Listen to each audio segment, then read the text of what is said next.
Am fost rugată să mă arăt și alte colțișoare din grădină, nu pot să le arăt chiar pe toate.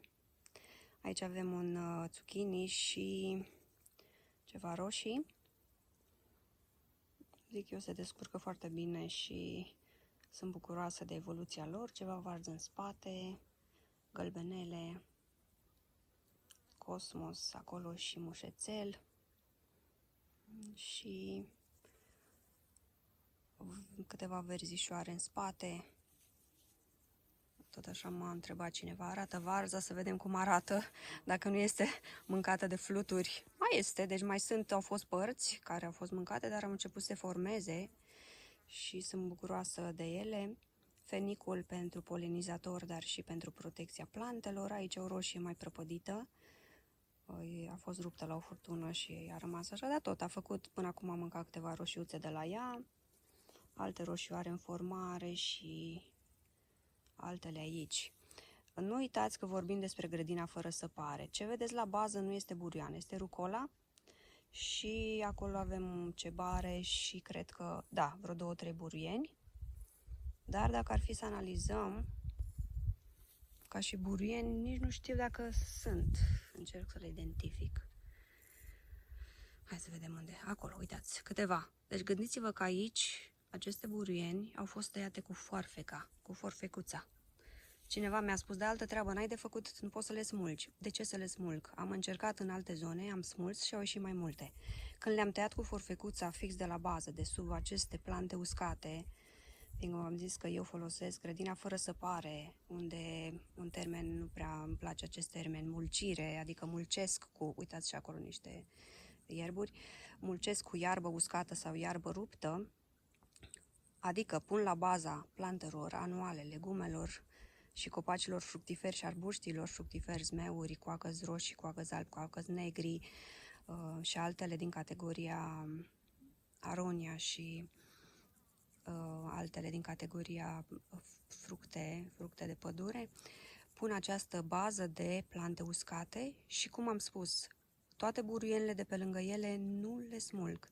Rădăcinile acestea, simbioza acestor rădăcini, au o mare legătură în protecția plantelor. Dacă în trecut am fost învățați că da, buruienile din jurul plantelor anuale suc toți nutrienții, cea mai mare prostie. Deci mi-au explicat mai mulți ingineri, agronomi și au spus că nu au nicio legătură. Fiecare sunt independente, fiecare se ajută și buruienile din jur, acum nu o să lăsăm nu știu câte burieni, vedeți că le tai pe acestea, adică nu le lasă să se formeze semințe, să le lasă să crească mari.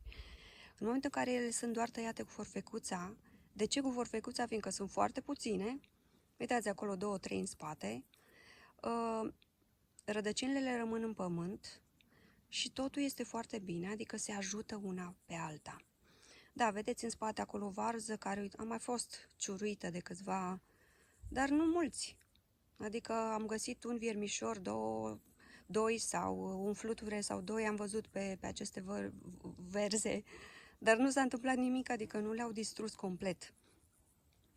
Și mai încolo avem altă vărzucă foarte frumoasă. Și asta spuneam, că iubesc acest stil de grădinărit fără săpare, unde efectiv nu vin să interferez cu natura, ci doar ajut. Ce avem aici la bază, fiindcă plantele acestea uscate, o să mă întrebați, dar ce sunt, frate, că arată înfiorător? Arată, din punctul nostru de vedere al grădinarului modern, în ghilimele, dar nu sunt chiar așa. Acestea sunt tot felul de plante burieni pe care noi le considerăm burieni și care spunem, trebuie să ne scăpăm de ele. Toate luate de pe aici, de pe jos, de pe lângă cărare. Codița șoricelului, urzică, tătăneasă, alea mai mari, tot felul de alte plante și burieni găsite prin alte părți. Chiar și frunzele de la roșii, fiindcă de la baza roșilor și până la primul rod am tăiat toate frunzele. Tot felul de burieni găsite în jur, care o să spuneți, da, dar ce-s cu ele, că nu sunt bune. Ba da, sunt pline de foarte mulți nutrienți compacți. Încerc să mă mișc așa ușor ca să vă dau și alt unghi. Nutrienți compacți care ajută foarte mult plantele anuale. Plantele anuale nu au nevoie să fie săpate. Le stricăm sistemul de rădăcini fine care sunt la suprafață. Asta cu săpatul și cu... e tot așa, din metoda grădinăritului modern, care nu este necesară. Uitați aici ce roșii mari și imense, fără săpat, fără nimic. Și sunt și acolo jos, nu se văd. Și în partea aceasta, foarte mari. Și nu a fost necesară săparea.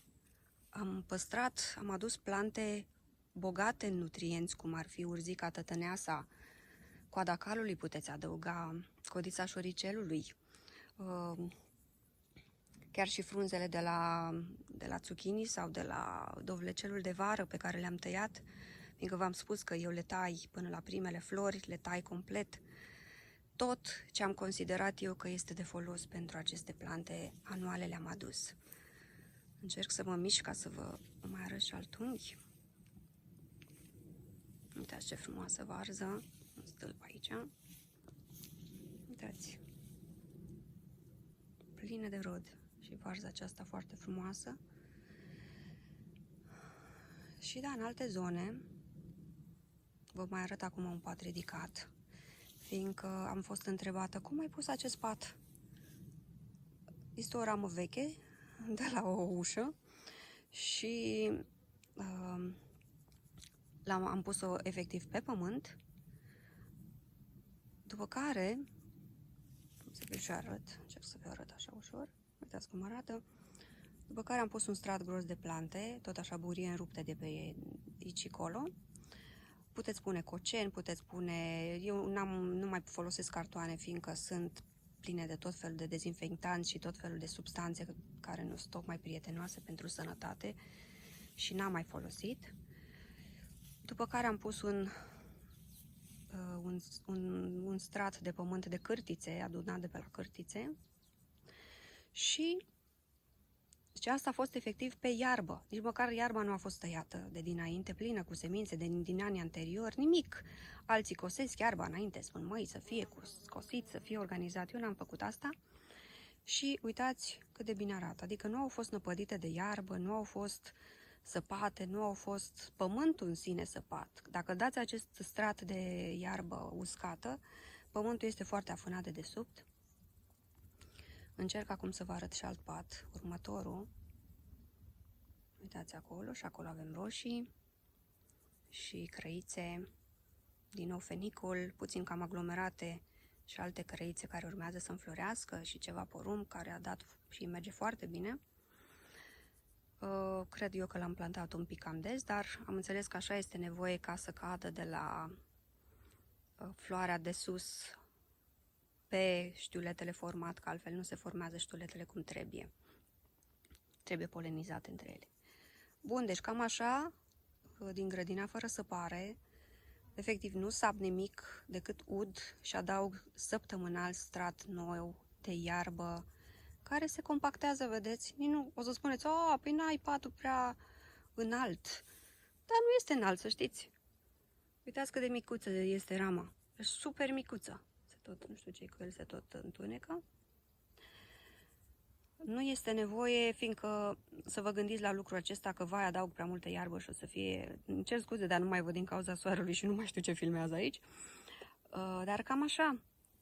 Vă îngrijorați că aceste plante, tot adăugând straturi noi de plante uscate, se vor mări așa de tare și nu o să mai știm ce să mai facem cu atâta iarbă. Iarba se compactează, devine, se presează, se descompune. Nu vă îngrijorați de asta, dar v-am spus, pentru a menține umiditatea adăugăm acest strat și arată chiar perfect și arată chiar îngrijit, așa cum suntem noi învățați să vedem straturile la linie, pământul fără iarbă și așa, dar este benefic pentru plante. Gândiți-vă că aceste roșii au fost udate o dată sau de 2 ori pe săptămână. Nu am picurător, nu le sap, nu le fac absolut nimic, doar le-am copilit și le-am legat cu aceste bețe, stâlpișori, improvizația iurea așa pe loc, fiindcă m-am grăbit și am zis să fie ceva totuși.